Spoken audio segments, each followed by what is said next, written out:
बिस्मिल्लाहिर्रहमानिर्रहीम। ग़ज़वे बद्र में 70 मुशरिकीन मारे गए और इतने ही कैदी बनाए गए। नामवर मक़तूलीन में अबू जहल, उतबा, सैबा बिन रबिया, वलीद बिन उतबा, हंजला बिन अबी सुफियान, हारिस बिन आमिर बिन नौफल, नौफल बिन खौलद, उमैया बिन खलफ शामिल थे। इनकी लाशें मुकाम बद्र के एक कुएं में फेंक दी गई। वाज़ेह रहे कि इन तमाम हलाक होने वाले कुफ़ार कुरैश में अबू लहब शामिल नहीं था, क्योंकि उसने मारके बद्र में शिरकत ही नहीं की और अपनी जगह किसी दूसरे को गज़वा में शिरकत के लिए भेज दिया था।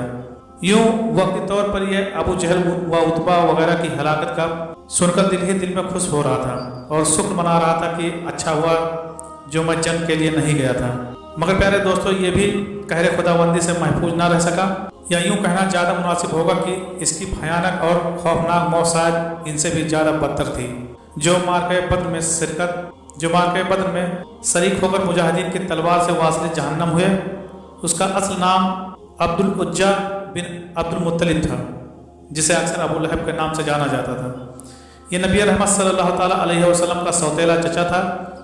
इसको अबू लहब कहने की एक वजह यह बयान की गई है कि इसके वालिद ने इसे अबू लहब यानी सोले का बाप कहा, और इसकी वजह इसकी खूबसूरती और दिलकशी थी, या इसके सुर्ख गाल थे। मगर ये और इसकी बीवी इन दोनों का शुमार बदबख्त तरीन लोगों में होता है, जिनकी मजम्मत में अल्लाह तबारक व तआला ने कुरान मजीद की एक पूरी सूरत लहब नाजिल फरमाई।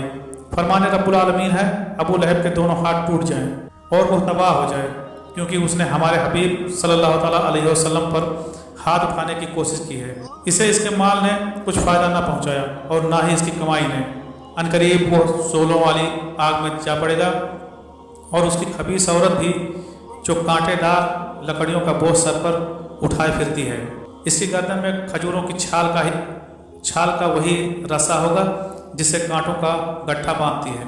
सूरह लहब कुरान पाक की इस सूरत से यह बात तो रोशन की तरह आया हो गई कि इन दोनों खबीसों के लिए दर्दनाक अजाब तैयार है, जिसमें अब भी गिरफ्तार हैं और हमेशा रहेंगे। मगर हम आज की वीडियो में खुसूसियत से अबू लहब की भयानक मौत का बयान करेंगे और इसकी बीवी का तज़किरा आइंदा किसी वीडियो में पेश की जाएगी। चुनांचे हजरत अबू राफ़े रज़ियल्लाहु तआला अन्हु फरमाते हैं, मैं हजरत अब्बास बिन अब्दुल मुत्तलिब का गुलाम था। जिन दिनों ग़ज़वे बद्र के लिए कुफ़ार कुरैश रवाना हुए, मैं जमजम के हुजरे में प्याले बनाया करता था। मैं बहुत कमज़ोर आदमी था। जब हमें मालूम हुआ कि बद्र में कुरैश तबाह हो गए और अल्लाह ने उनको जलीलो ख्वार कर दिया, तो उस खबर से हमने अपने आप में क़ुव्वत व ताकत महसूस की। उन्हीं दिनों का वाक़या है कि मैंने एक दिन हस्बे मामूल अपने काम में मशगूल था। उम्मुल फज़ल मेरे पास बैठी थी। बद्र के वाक़े पर हम बेहद मसर्रत थे। इतने में बद किरदार अबू लहब अपने पैर घसीटता हुआ आया और खेमे की रस्सी पर बैठ गया। इसकी पीठ मेरी पीठ की तरफ थी। इतने में लोगों की आवाज़ आई कि अबू सुफियान बिन हारिस बिन अब्दुल मुत्तलिब आ गया है। अबू लहब ने उसे अपने पास बुलाया और कहा, भतीजे तुम हमें बद्र के हालात बताओ। वो अबू लहब के पास बैठ गया और लोग उसके इर्द गिर्द खड़े हो गए। अबू सुफियान बिन हारिस कहने लगा, वहाँ की कुछ खबरें नहीं हैं। वहाँ तो ये आलम था कि जब हम लोग उनसे जंग करना शुरू हुए तो यूँ महसूस हो रहा था कि गोया हम उनके सामने अपनी गर्दनें कर रहे हैं।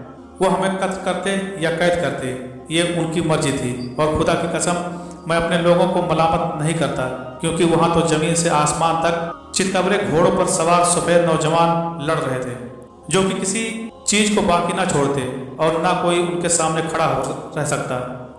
हज़रत अबू राफ़े कहते हैं, मैं ये अल्फाज सुने तो मारे जोश के मेरे मुंह से निकला, ये फरिश्ते होंगे। अबू लहब का यह सुनना था कि उसने मेरे मुंह पर जोरदार तमाचा रसीद कर दिया। मैं उस पर लपका तो उसने मुझे उठाकर ज़मीन पर दे मारा और मेरे सीने पर चढ़कर मुझे मारने लगा। इतने में हजरत उम्मुल फज़ल उठी और एक लकड़ी उठाकर के सर पर दे मारी और कहा, जब इसका मालिक यानी हजरत अब्बास बिन अब्दुल मुत्तलिब गायब है तो तूने इसको कमज़ोर समझ लिया है। इससे उसके सर पर गहरा घाव लगा और इमाम तबरी लिखते हैं कि यह चोट हजरत अबू राफ़े ने ही इसके सर पर लगाई थी। अलगरज वो चोट खाते ही वहाँ से भाग खड़ा हुआ। उस जिल्लत के बाद वो घर पहुँचा तो अल्लाह ताला ने उस पर अदसा यानी फुंसी को मुसल्लत कर दिया। अदसा एक रसूली की तरह का मज है। ये इंसानी बदन पर निकलता है जो गिट्टी की तर्ज का होता है। ये एक जानलेवा मर्ज था जिससे मरीज एड़ियां रगड़ रगड़ कर तकलीफ से मरता।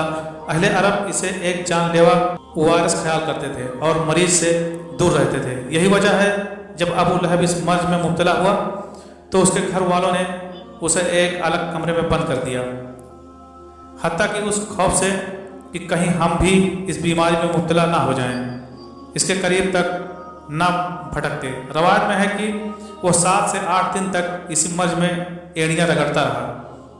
बिला आखिर जिल्लत की मौत मर गया, मगर मरने के बाद भी कोई इसकी लाश के करीब तक न गया और यूं ही इसकी लाश को कमरे में पड़े 3 दिन और 3 रातें गुजर गई।